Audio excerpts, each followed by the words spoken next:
बिस्मिल्लाहिर्रहमानिर्रहीम, अस्सलाम वालेकुम। आप देख रहे हैं न्यूज़ एज और मैं हूं हमजा शफीक। तो जनाब, मैम फरीहा दरी साहिबा की वालिदा इस जहान फ़ानी से कूच कर चुकी हैं। अल्लाह ताला उन्हें गरीक रहमत करे और उनकी अगली मनाजिल जो है वो आसान फरमाए, आमीन सुम्मा आमीन। उनकी गैर मौजूदगी में जिम्मेदारियाँ मैं निभा रहा हूँ। तो जनाब, आज के शो का आगाज़ कर लेते हैं।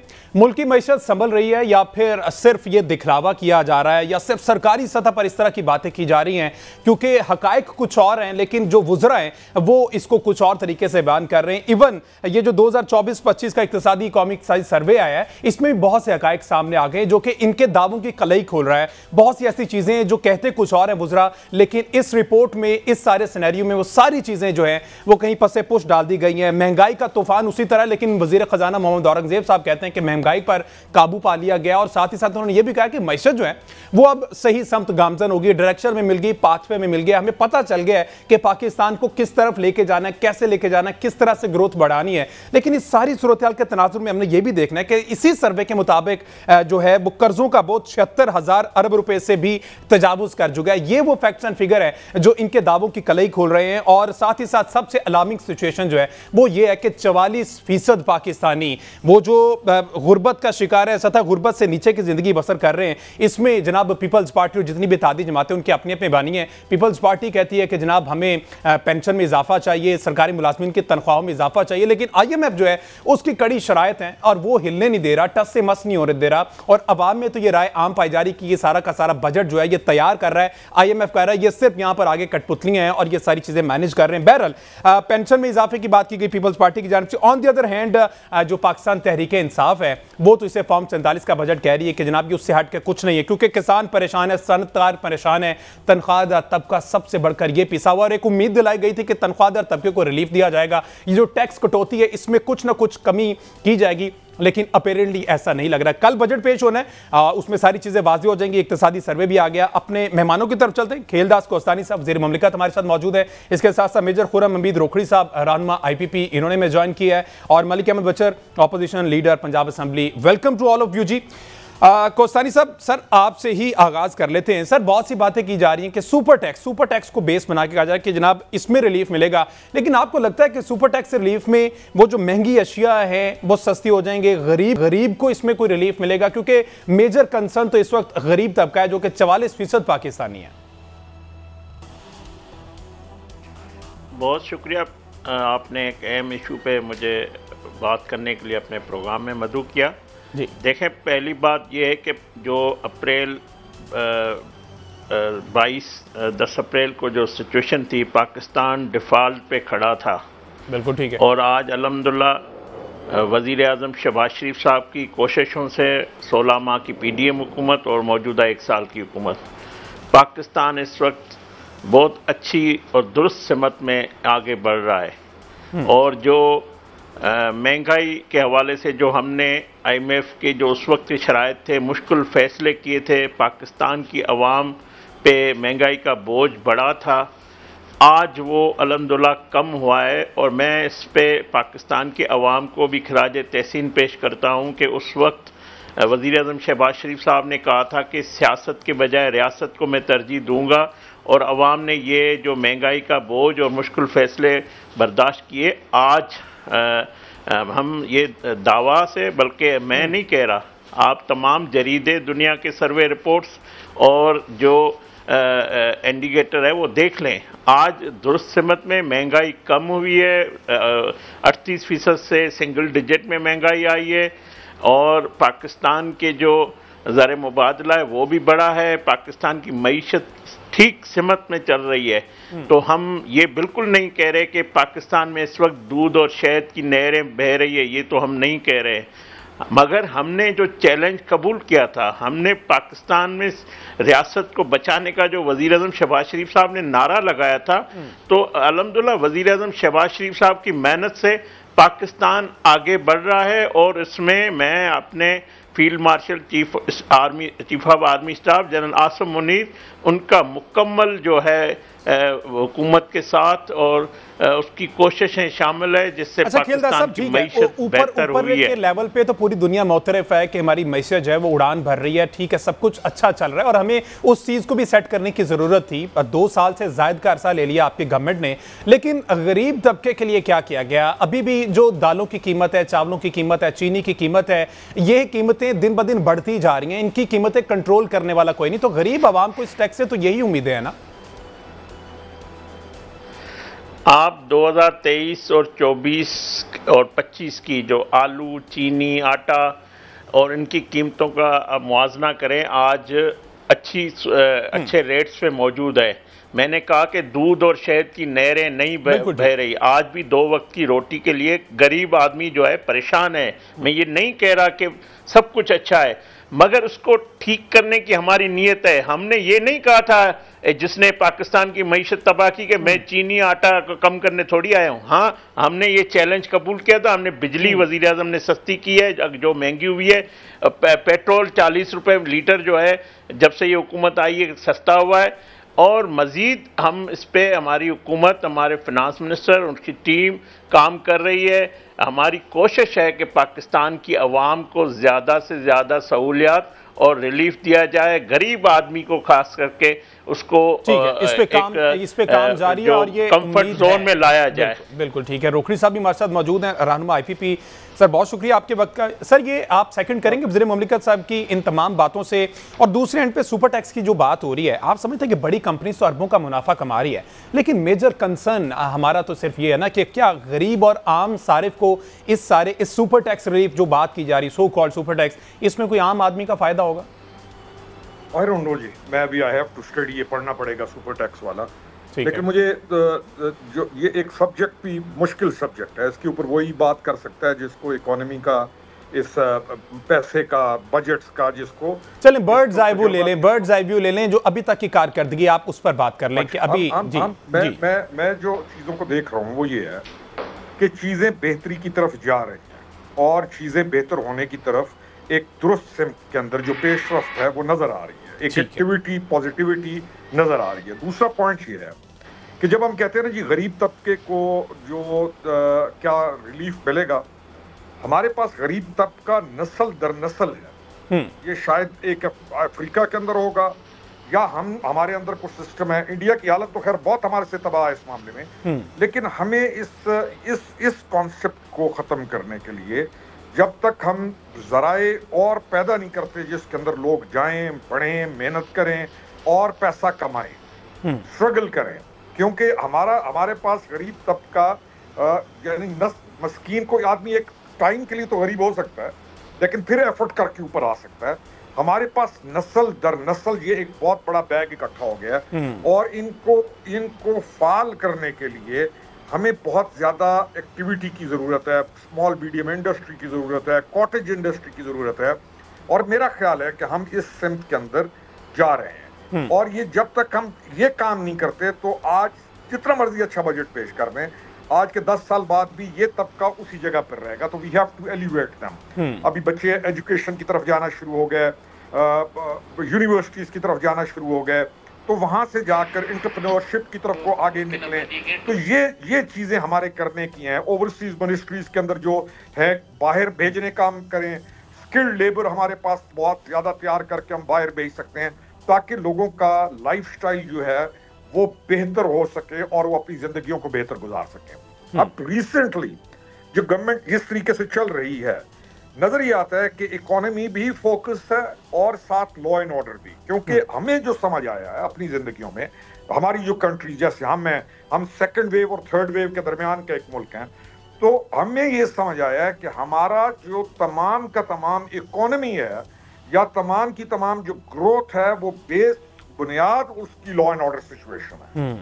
अगर लॉ एंड ऑर्डर सिचुएशन बेहतर होगी तो चीजें बेहतरी की तरफ चलेंगी, इस्लाहात, रिफॉर्म्स होंगी, तो लोग ये प्लॉट शलॉट आप देखें कि 2 करोड़ का प्लॉट, 10 करोड़ का प्लॉट, लोगों ने अपने कारोबार छोड़ के प्लॉटों के अंदर गेम डाल दी। तो तब ये गवर्नमेंट क्योंकि ऐसे प्रोग्राम्स बना रही है कि अब प्लॉटों से निकलकर लोग पैसा उस सिमत में लगाएं कि जहां जाए। और आखिरी पॉइंट, हमारा जो बैंक है, एक बड़ी इंटरेस्टिंग चीज है कि हमारा बैंक जो है वो चलता है सिर्फ और सिर्फ गवर्नमेंट के पैसों के साथ। जो लोगों के दुनिया पूरी के अंदर आपके और मेरे पैसे पे बैंक चलेगा, गवर्नमेंट पे नहीं। यहां पर गवर्नमेंट के ऊपर इन्हिसार है बैंक का। और बैंकिंग सिस्टम को पता नहीं, आप मेरे ख्याल में, आई डोंट नो, हमने वो जो स्कीम्स लाइन ब्लैक को व्हाइट करने की, वो ठीक नहीं थी मेरे ख्याल में। अभी भी बहुत सारे घर ऐसे हैं जिनके नीचे अरबों रुपया उन्होंने अपने पास रखा हुआ हो। तो how to get them legitimate banking system, कैसे आपके और मेरे यानी हमें एतमाद हो कि हम बैंकिंग सिस्टम पे चले जाएं, फिर कोई ऐसी सिक्योरिटी हो कि ये नहीं है कि कल कोई भी उसका अकाउंट ब्लॉक कर दे। तो कुछ रिफॉर्म्स जो आ रही हैं इनमें मजीद की जरूरत है, तब चीजें ठीक होंगी। और मेरे ख्याल में वो जो केओस था, जो एक बहुत बड़े लेवल पे केओस था, जब मैं उस डस्ट को सेटल डाउन होते देखता हूँ तो चीजों को बेहतरी की तरफ डेफिनेटली जा रही हैं। तो let's hope for the best. Challenges हैं, और जब तक फॉरेन इन्वेस्टमेंट आती है हमारे पास, इंडिया की पूरी कोशिश है कि वो ना आए, और पाकिस्तान को डिस्टेबलाइज करने का पूरा है। लेकिन इंशाल्लाह ताला बहुत उम्मीद है कि हम फॉरेन इन्वेस्टमेंट जो हमारा हम जाएंगे इंशाल्लाह फॉर द बेस्ट। और बहुत सी चीज़ें इस गवर्नमेंट ने की भी हैं और इसमें बेहतरी की जानिब है। लेकिन खेलदार साहब, ये जो हमने देखा कि मैशत का साइज तो बड़ा है लेकिन आम आदमी को उस तरह से फ़ायदा नहीं हुआ। प्लस हमने ये भी देखा कि गंदम, चावल, गन्ना और कपास की पैदावार में जो है वो इतनी बड़ी कमी है। तो इस बारे भी कोई ब्रीफिंग दी गई, कोई मीटिंग में बात की गई कि आखिर क्यों किसान तबका इतना रूठा हुआ, उखड़ा हुआ क्यों है? उनको तो बड़ा फैसिलिटेट किया गया। यहाँ पर पंजाब की अगर बात की जाए तो सोलर सिस्टम लगा के दिया गया, सस्ती खाद दी गई, इसके बावजूद इतनी बड़ी कमी कैसे आ सकती सर? देखें, एक तो क्लाइमेट चेंज है, उसकी वजह से फसलों में जो कमी आई है। दूसरा जो इजनास है या कमोडिटी के जो भी हैं वो इंटरनेशनल मार्केट से चलते हैं। मगर हमारे यहाँ ज़ाहिर ज़राअत के लिए हमारे पास जो DAP, यूरिया, डीज़ल कीमतें ज़्यादा है तो काश्तकार ज़रूर परेशानी का शिकार है। मगर मैं समझता हूँ हुकूमत पंजाब और मरकज़ी हुकूमत ने पूरी कोशिश की है काश्तकार को।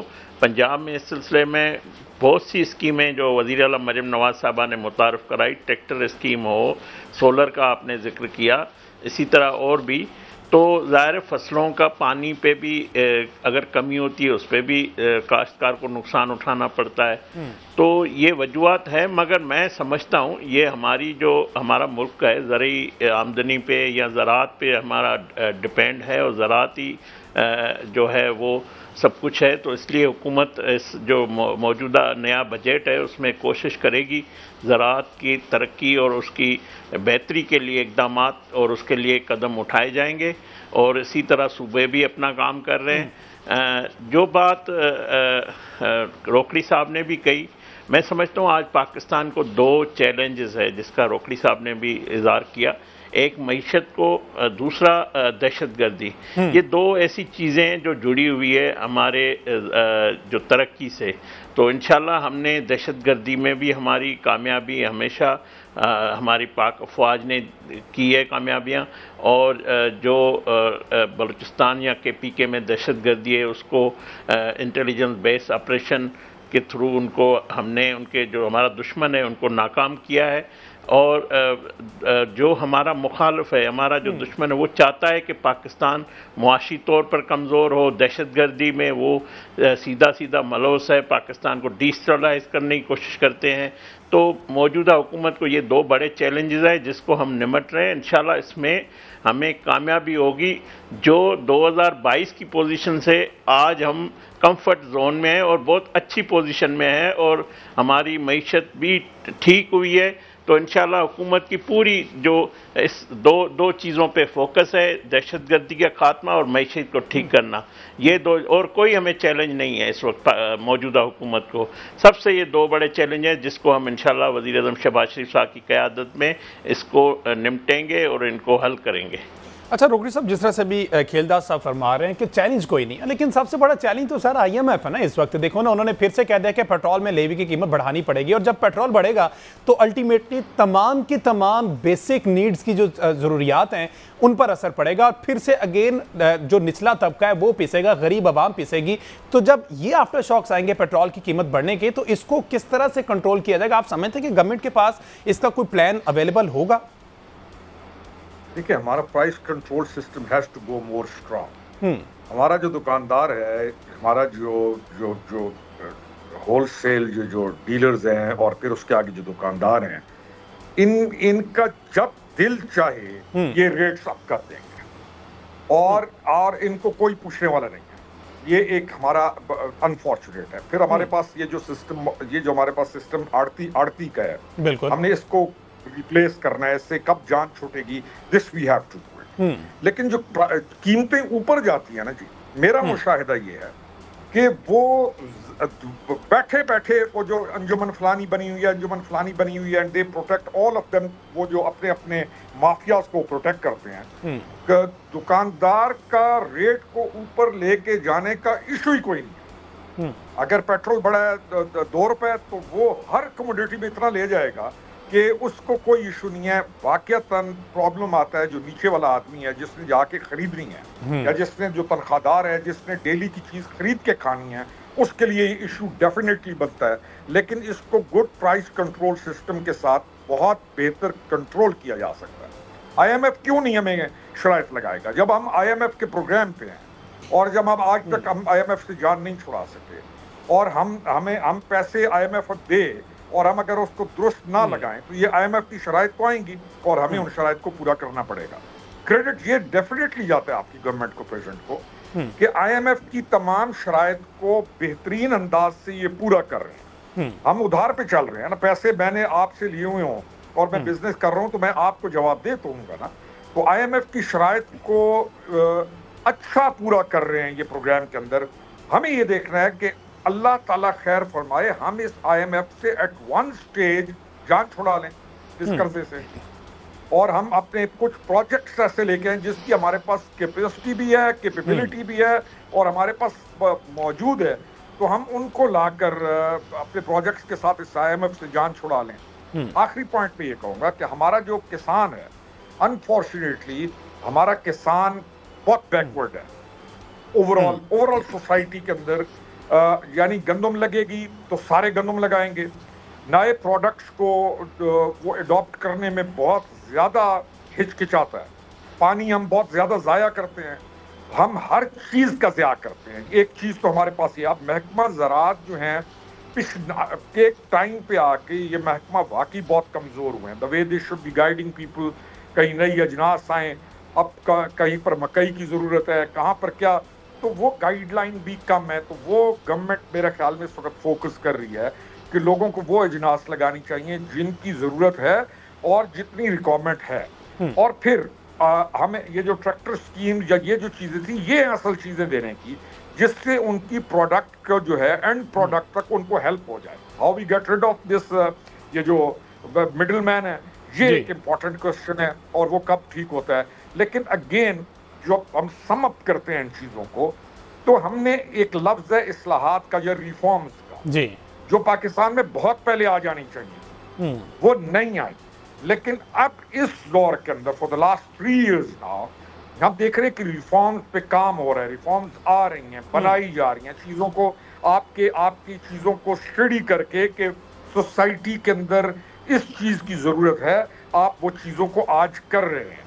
तो let's hope for the best that government complete करती है, जब अपना ये टेन्योर आफ्टर ये जब 5 साल पूरे करेगी, तो डेफिनेटली पाकिस्तान एक बेहतर पोजीशन पे होगा। अब हम उस टेन्योर के बाद आगे कैसे इसको लेके जाते हैं, तो this is the question. Let's hope कि चीज़ें बेहतर हो। बिल्कुल इसी तरह बहुत से ऐसे इदारों में इस्लाहात, गवर्नमेंट डेफिनेटली इस पर काम कर रही है, और बलंगोबान दावे किए जा रहे हैं कि जनाब सिंगल डिजिट जो महंगाई है वो हो चुकी है। लेकिन अगर सिंगल डिजिट है, अगर बात की जा रही 4.6 की, तो बिजली, गैस और आटे की कीमतें महंगी क्यों हैं? इस पर बात करते हैं एक ब्रेक के बाद। जी स्टे विद अस।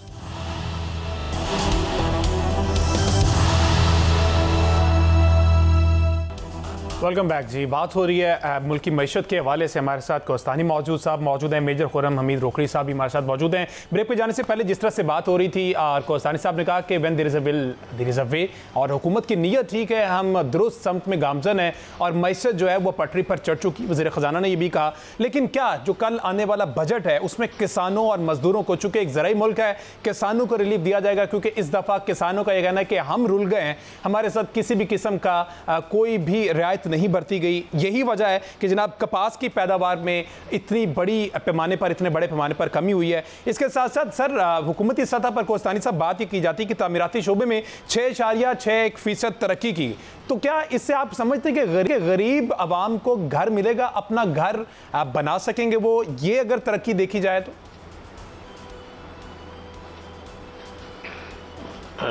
जी देखें, पंजाब में अपना घर स्कीम जो वज़ीर आला मरियम नवाज़ शरीफ साहबा ने शुरू किया हुआ है और उसके तहत कई लोगों ने उसमें रिलीफ लिया है। जो बात आप कर रहे हैं कि कल बजट में, मैं समझता हूँ ये बजट जो कल आ रहा है, हक़ाइक़ जो भी आपके सामने कल आ जाएंगे, मगर हुकूमत की पूरी कोशिश है कि ज़राअत के सेक्टर में किसान को और जो आम आदमी, आप मज़दूर की बात कर रहे हैं, हम कोई मज़ीद बोझ उस पर ना लगाएं, किसी भी आम आदमी पे, गरीब आदमी पे बोझ ना पड़े। जो साहिब हैसियत हैं उनको टैक्स नेट में, जिस तरह टैक्स नेट में मतलब लोग उसमें ज़्यादा जो हैं शामिल हुए हैं, जो IMF की शराइत हैं, जिस तरह रोकड़ी साहब ने भी कहा कि हमने मनोमन उन पे अमल दरामद किया है, और IMF के जो शराइत है वो मैं समझता हूँ IMF और पाकिस्तान एक साथ चलते हैं, तो ये हमारे हक़ में है कि हम उसके जो किए हुए जो मुआहदे हैं उस पर मनोवन अमल करें, और उससे पाकिस्तान दुरुस्त समत में जा रहा है, उसमें कोई खराबी नहीं है। मगर जो सवाल आपका है, हमारी पूरी कोशिश है कि गरीब आदमी को रिलीफ मिले, कोई ऐसा नया बोझ उस पर ना पड़े। सबसे ज़्यादा जो तनख्वाहदार तबका जो आसान होता है, सब जिस पे टैक्स जो कटौती हो जाती है उनको, क्योंकि वो इजी अप्रोच है कि भाई उसके पैसे हैं उस पर हमने टैक्स बढ़ा दिया। इस दफ़ा हुकूमत की कोशिश है कि तनख्वाहदार तबके को भी बोझ न डाला जाए। हाँ, इंडस्ट्रियल है या साहिब हैसियत है या बिजनेसमैन है या कोई बड़ा जो काम करने वाला है, उस पर बिल्कुल टैक्स के जो भी है उसको टैक्स नेट में भी ज़्यादा से ज़्यादा टैक्स चोरी को रोका जाए। ले लेते हैं opposition leader Punjab assembly Malik Ahmad साहब ने भी ज्वाइन किया। मलिक साहब बहुत शुक्रिया, आपके वक्त है मलिक साहब। अच्छा, चलें राब्ता दोबारा से बहाल करने की कोशिश करेंगे। अच्छा मेजर साहब, जिस तरह से अभी कोस्तानी साहब फरमा रहे हैं कि बहुत सी चीज़ें हैं, अब पीपल्स पार्टी का स्टार्ट से यही रहा है, इसलिए आम आवाम में जो सरकारी मुलाजमीन उनमें पीपल्स पार्टी जो है वो हॉट फेवरेट हुआ करती थी कि वो तनख्वाहों और पेंशन में इजाफे की बात करती है। इस मतलब फिर उन्होंने कहा कि जनाब तनख्वाहदार तबके को रिलीफ दिया जाए, पेंशन में इजाफा किया जाए, तनख्वाहों में इजाफा। लेकिन IMF ये कहता है कि जनाब ये अब रविश ख़त्म करनी होगी, ये पेंशन वाला सिलसिला ख़त्म करना होगा, और इसमें काफ़ी हद तक अमेंडमेंट्स भी गवर्नमेंट जो है वो तैयार कर रही है।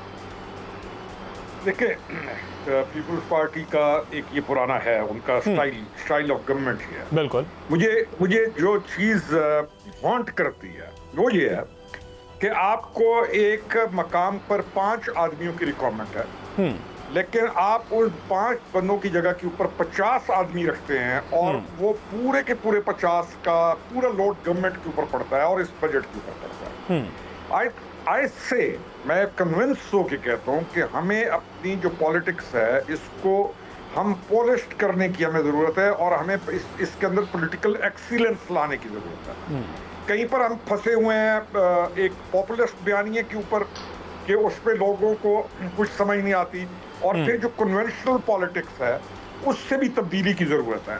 अब हम आते हैं प्रेसिडेंट गवर्नमेंट के ऊपर या प्राइम मिनिस्टर मियां शहबाज शरीफ और इनकी टीम के ऊपर, और ख़ास तौर पे वज़ीर ख़जाना को भी ऑल मस्ट अप्रिशिएट कि इस सारे क्राइसिस के अंदर आपने पॉलिटिकल एक्सीलेंस लाने की कोशिश की, आपने चीज़ों को बेहतरी की तरफ लाने के लिए, रियासत को मजबूत करने के लिए फैसले करना शुरू किए, चाहे वो पॉलिटिकली किसी पार्टी को उस वक्त के लिए अच्छे ना लगे। लेकिन मैं पीछे भी एक बात कर रहा था कि जो प्रेसिडेंट गवर्नमेंट की पॉलिसी है कि हमने रियासत मजबूत कर दी, और इससे फ़ायदा अल्टीमेटली पाकिस्तान को होगा। जो हम बहुत जल्दी का पॉलिटिकल गेन लेते हैं ना, जैसे मिसाल के तौर पे हमने जो हमारे पास ये जो नेचुरल गैस रिजर्व्स थे, हमने चूल्हों के अंदर जला दिए लोगों को राजी करने के लिए कि जी वोट बैंक है। लेकिन आज उसका रिजल्ट क्या आ रहा है कि जिसके ऊपर इंडस्ट्री चलनी थी वो हमने चूल्हों में जला दी। तो प्रॉपर पॉलिसीज का फुकदान रहा है पाकिस्तान के अंदर। तो इस दफा पॉलिसीज तो बन रही है ना, चीजें दुरुस्त डायरेक्शन में तो जा रही हैं। अब जितने आप दुरुस्त डायरेक्शन में जाने की कोशिश करेंगे, उतने माफियाज ऑफ पाकिस्तान और इंटरनेशनल माफियाज उन तमाम चीजों को डिस्टेबलाइज करने की कोशिश करते हैं। अच्छा रोकड़ साहब, ये कैसी दुरुस्त समता है सर, कैसी दुरुस्त समता कि 76,000 अरब रुपए से तजावुज कर गया कर्जा, 44% पाकिस्तानी जो वो सतह गुर्बत की बुलकीर से नीचे चले गए हैं। उसके बाद हर चीज महंगी हो रही है, पेट्रोल हर 15 दिन के बाद महंगा हो जाता है, और जो माशी आशारिये वो दिखाए कुछ जाते हैं लेकिन बैक ऑफ कहीं ये पर्दे के पीछे ये इशारे कुछ और हैं। और IMF भी कहा करता था कि जनाब ये मसनूई जो डॉलर को रोक के रखा हुआ है, ये इस चीज से बाज आ जाए। देखें, IMF people are very smart people. अच्छा, अगर हम ये समझे ना कि वो आके पाकिस्तान को ये हमारा कल्चर तो नहीं है ना कि जरा पासिंग मार्क्स दे दो यार, सिफारिश पे दे दो, ऐसे नहीं। तो व्हेन IMF को जब हम देखते हैं तो वो सेटिस्फाइड है। चाहे इंडिया ने 10 दिन पहले पूरी कोशिश की कि आपके IMF को रोक सके, लेकिन IMF was satisfied, उन्होंने आपके साथ कोई ऐसी चीज नहीं की। तो ये चीज पहले एग्जिस्ट नहीं करती थी। IMF के जितने ऑब्जेक्शंस थे वो दुरुस्त होते थे। आपको पैसा दिया है मुल्क को अपग्रेड करने के लिए, आप याशियों के अंदर लगा देते थे। तो IMF की शराइत पूरी हो रही हैं, तब वो आपके साथ आगे जा रहा है, और एक्सेप्ट करते हुए फटफ से आप निकल गए। तो हैविंग सेड ऑल दिस, हमने खुद भी तो इंसान बनना है ना, हमें खुद भी तो सिंसेरिटी की जरूरत है, हमें खुद भी तो चीजों को बेहतर करने के लिए एक पॉजिटिविटी की जरूरत है जो पहले नजर नहीं आती थी, चाहे हम राजी हो ना। करप्शन को ऑल ऑफ ए सडन नहीं खत्म होगी, लेकिन आहिस्ता आहिस्ता खत्म करनी पड़ेगी। बिल्कुल, आपको लॉ एंड ऑर्डर जितना बेहतर करेंगे उतने मामला बेहतर होते जाएंगे। तो दैट्स व्हाट वी सी कि प्रेजेंट गवर्नमेंट का लॉ एंड ऑर्डर के ऊपर कंट्रोल जो है वो बाय इटसेल्फ एक ऐसा बड़ा साइन है कि आपकी इकोनॉमी का पहिया जो है वो रोल डाउन होना शुरू हो जाएगा। ये नहीं है कि किसी बड़े टाइकून जो बिजनेस करता है ये लैंड्स का, तो उसी के फाइलों के पहिए मूव करें। तो हमें स्मॉल मीडियम इंडस्ट्री की तरफ आना है, कॉटेज इंडस्ट्री की तरफ आना है, मेहनत की तरफ आना है। ये जो आप कहते हैं ना गुर्बत और 44%, ये नस्ल दर नस्ल गुर्बत को और काहिली को भी खत्म करना है। स्पेस देना है लोगों को, कोई स्किल्ड लेबर की तरफ लेके आना है ओवरसीज। लेकिन चीजें ठीक हो रही हैं। मैं ऑप्टिमिस्टिक, मैं शुरू से ऑप्टिमिस्टिक पर्सनालिटी का हूं, उसको हटा के मैं छोड़, नॉट माई सेल्फ। अब मैं ईद पे गया तो ईद पे आसानी है, पहले केओस था, आपका टमाटर वगैरह उनका रेट कंट्रोल हुआ है। तो जब गवर्नमेंट कंट्रोल करेगी तो उसका इफेक्ट नीचे आएगा। आपने जब जाली खादें बंद कर दी, आपने जब जाली बीज बंद कर दिए, जब आप ये जो स्प्रे होते हैं 2 नंबर बिकते हैं मार्केट में, ये माफियाज आपने खत्म किए, तो डेफिनेटली रिलीफ एंड यूजर को मिलता है। तो let's hope for the best. खुद आप और हम मिलके कितना बेहतर की कोशिश कर रहे हैं, दैट्स इंपॉर्टेंट। कोस्तानी साहब, ये जो हुकूमत होती है ना, note a bed of roses, हमने ये देखा और इसकी मिसालें माजी में भी मिली हैं। लेकिन अब जब IMF की चूंकि बात हो रही है, IMF कह रहे हैं बिजली की कीमतें हर सूरत बढ़ानी, कोई भी बहाना बनाएं, कोई भी मामला करें, आवाम को जिस तरह से लॉलीपॉप देना है आप दें, लेकिन कीमतें बढ़ानी पड़ेंगी।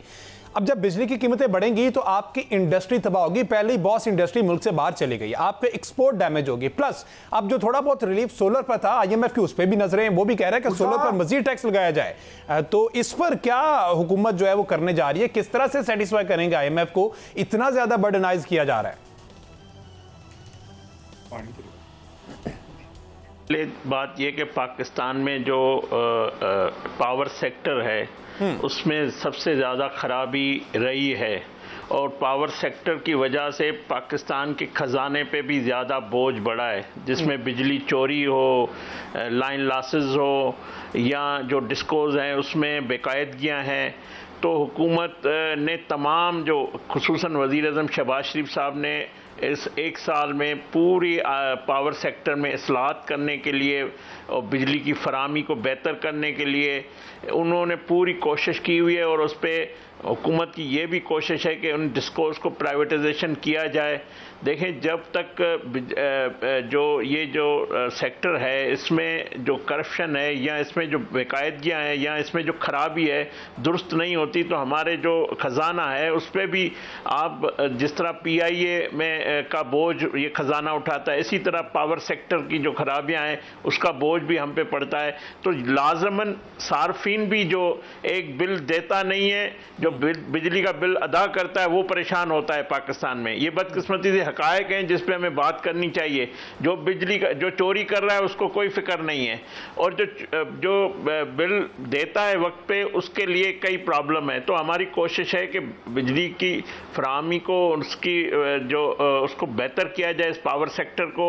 और ये जो खजाने पे इसका बोझ आता है तो IMF ज़ाहिर है हमारे पास अगर 100 रुपया है तो हम 100 के अंदर खर्चा करेंगे, हम 100 की जगह 200 तो नहीं लगा सकते।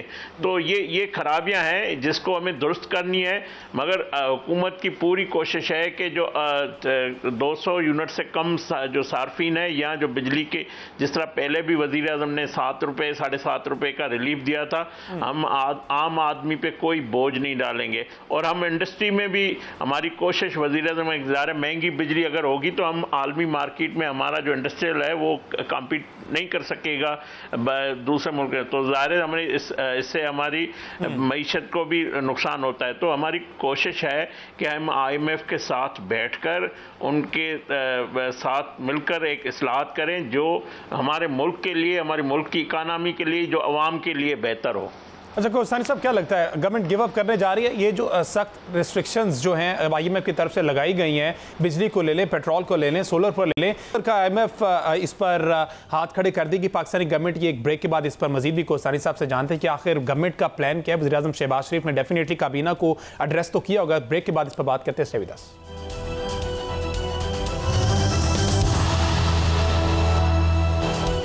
वेलकम बैक जी। बात हो रही मुल्क की मैशत के हवाले से। कल 10 जून बजट पेश किया जाएगा और इस बजट से बहुत से तबकों को उम्मीदें वाबस्ता हैं कि शायद रिलीफ दिया जाए। पीपल्स पार्टी ने कहा कि जनाब हमें जो है वो जो सरकारी मुलाजमीन हैं उनकी तनख्वाह में इजाफा किया जाए, पेंशन में इजाफा किया जाए। On the other hand IMF की तरफ से कड़ी शराइत जो है वो आयद कर दी गई हैं। और ब्रेक पर जाने से पहले जिस तरह से हम बात कर रहे थे बिजली की कीमतों में इजाफा, वहीं पर सोलर पर मजीद टैक्स लगाया जा रहा है। और पाकिस्तान में एक हद तक काफ़ी तबका ऐसा है जो सोलर पर शिफ्ट हो चुका है, जिससे डेफिनेटली गवर्नमेंट को रिलीफ मिला, बिजली की जो कंजप्शन है वो कम हुई। लेकिन सोलर पर टैक्स की बातें हो रही हैं, आया इसमें कोई हकायक हैं कि नहीं, वो कोसानी साहब से जान लेते हैं। खेलदार साहब, क्या प्लान है वैसे अगर इसको लिया जाए, सोलर टैक्स पर लिया जाए, सोलर पर टैक्स लगाया जा रहा है, प्लस जो यूनिट की सेल परचेज का था अब गवर्नमेंट ले रही है 9 रुपए। ये कुछ अमेंडमेंट होके बिल सामने आया जो कि अप्रूव हो भी जाएगा और वापस वही 45 रुपए के रेट से लिया जाएगा। तो इस पर क्या सर आप कहना चाहेंगे?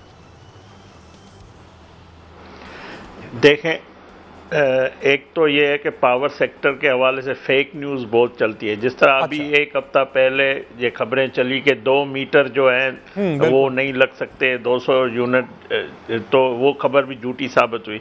इससे पहले सोलर के हवाले से भी खबरें चल रही थी, मगर हुकूमत ने ये कहा कि सोलर में कोई तब्दीली जो पॉलिसी थी वो जारी है और आज तक वो है। मज़ीद जो है कल हमारी कैबिनेट का भी इजलास है और ये जो बजट है इसका अप्रूवल होगा और वज़ीर आज़म साहब की क़यादत में कैबिनेट का कल असम्बली से पहले, नेशनल असम्बली से पहले 3 बजे जो है कैबिनेट की मीटिंग रखी हुई है। तो उसमें चीज़ें आएगी तो आपके ज़रूर सामने हम शेयर करने की पोजीशन में होंगे। तो मैं समझता हूँ ऐसी कोई पॉलिसी, ऐसा कोई इक़दाम नहीं होगा जिससे आम आदमी को या जो भी इस सोलर के हवाले से या बाकी चीज़ें जो आम आदमी को परेशानी का बायस बनना जाए। हमारी पूरी कोशिश है कि आवाम को जो है रिलीफ दिया जाए, आवाम दोस्त बजट हो। इस्लाहत जो हैं वो हम ज़रूर करेंगे, जिस सेक्टर में ज़रूरत है वो हम करने जा रहे हैं। तो इंशाल्लाह ये अच्छा बजट होगा। Hope for the best. इंशाल्लाह अच्छा बजट होना चाहिए और गरीब आवाम को रिलीफ मिलना चाहिए। रोकड़ी साहब, बजट की बात की जाती है, अब एक तबका ये भी है, कहते हैं कि ये चले इसमें कह दिया कि बहुत सी चीज़ें हमने रिलीफ भी दे दिया, लेकिन ये जो एक रिवायत चली आ रही मिनी बजट को लेके, अब वो कहते हैं 3 महीने बाद मिनी बजट आ जाएगा, ये जो यहाँ पर रिलीफ दे के एक लॉलीपॉप दिया गया है वहाँ पर सारी चीज़ें कंपनसेट कर दी जाएंगी। तो आप समझते हैं ये जो एक रिवायत है मिनी बजट की, इसको भी खत्म होना चाहिए? मेरा नहीं ख्याल जी आएगा। जो कोहस्तानी साहब ने अभी आपका जो कहा ना कि गॉसिप बहुत ज्यादा, हाँ जी बिल्कुल, और हाँ ये ट्रेडिशन तो रही है। अगर आप कहें कि आप अज्यूम क्यों कर रहे हैं तो पहले ये होता रहा है, लेकिन अभी as far as myself I can say कि ये चीजें खत्म होंगी, ये चीजें नहीं होगी। अभी आपने तज़किरा किया था 2 मीटर वाला जी, 2 मीटर एक घर के अंदर एक आदमी ने 2 मीटर जो लगाए हुए, एक बात तो गलत है और इस तरीके से वो 2 नंबरी तो होती है, लेकिन इस्लाहात लाने के बाद ये कानून आए, बिल्कुल आना चाहिए, 2 मीटर नहीं लगने चाहिए। लेकिन शहरों के अंदर एक घर के अंदर रहते हैं 5-5, 4-4 फैमिलीज, तो आई थिंक के अभी जो है ना डायरेक्शन वो है कि वो जाते हैं, सोशल मीडिया की पल्स भी देखते हैं, लोगों के इश्यूज को भी समझते हैं, उसके मुताबिक मामलात को हल करते हैं। और जो असल पॉइंट था कोहस्तानी साहब ने राइटली उसको पॉइंट आउट किया, आपका पावर सेक्टर।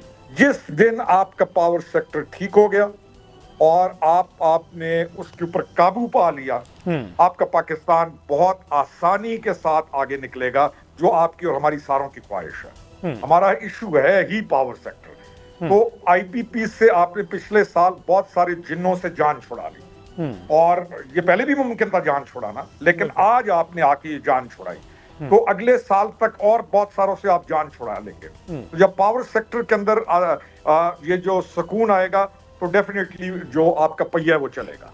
जी बिल्कुल ठीक। अच्छा कोहस्तानी साहब, छोड़ें इस पावर सेक्टर को, आपने कहा कि इसमें अभी रोकड़ी साहब ने कहा कि इस्लाहात की ज़रूरत है, और दीगर आपने कहा कि गॉसिप्स ज़्यादा हैं, ये 2 मीटरों को लेके कयास आराइयाँ बहुत की जा रही हैं, सोशल मीडिया की खबरें, ये सारी चीज़ें छोड़ दें। पेट्रोल की अगर बात की जाए, बेसिक नीड है, आप समझते हैं कि पूरी दुनिया में पेट्रोल सस्ता हो रहा है, पाकिस्तान में दिन ब दिन पेट्रोल की कीमतों में इजाफा हो रहा है, और अब IMF की उन शराइत के मुताबिक पेट्रोल मजीद महंगा होने जा रहा है, उस पर लेवी आयद होने जा रही है। तो इस पर हुकूमत वक्त जो है वो क्या इस्लाहात लाने जा रही है, क्या इस पर बात हो रही है? देखें, पेट्रोल की कीमतें जो ओगरा तय करता है वो इंटरनेशनल मार्केट को लेके आगे बढ़ता है। अगर आप ये भी देखें कि जो मौजूदा हुकूमत हमारी आई है, ये 1 साल की जो हुकूमत है, इसमें 40 रुपये फी लीटर कम हुआ है, पहले से पेट्रोल सस्ता हुआ है। तो मैं बार बार ये कह रहा हूँ और अभी भी कहूँगा कि देखें, हमारी पूरी कोशिश है कि हम तमाम जो सेक्टर है उसमें इस्लाहात भी करें, हम IMF की जो शराइत हैं या उनसे जो कमिटमेंट है उस पर भी पूरा करें। हम उसी के साथ साथ अपनी आवाम को ज़िंदगी के बेहतर करने के लिए अपनी तमाम तर कोशिशें, तमाम तर सलाहियतें इस्तेमाल करें, जिसके लिए वज़ीर आज़म शहबाज शरीफ साहब की दिन रात की मेहनत शामिल है। और मैं समझता हूँ ये जो पाकिस्तान हमें मिला था, उस पाकिस्तान की जो मईशत की सूरत हाल थी, ये एक मसीहा था जो हल कर सकता था। 16 माह इससे पहले इसमें गवर्नमेंट ने बड़ी मेहनत करके यहाँ तक आपका कहना है कि लेके आएंगे सारी चीज़ों की इस्लाह। बहरहाल कल 10 जून में बजट में सारी चीज़ें क्लियर हो जाएंगी, किस हद तक गरीब आवाम को रिलीफ दिया गया है, कौन से सेक्टर को रिलीफ दिया गया और किन पर टैक्स मजीद लगाएंगे, क्या पीपल्स पार्टी की जो शराइत है वो मानी जाएंगी इस बजट में। सबसे बड़ा सवालिया निशान है। इस पर कल के मजीद कल के दिन पता चल जाएगा। मुझे दीजिए इजाज़त, अल्लाह हाफ़िज़।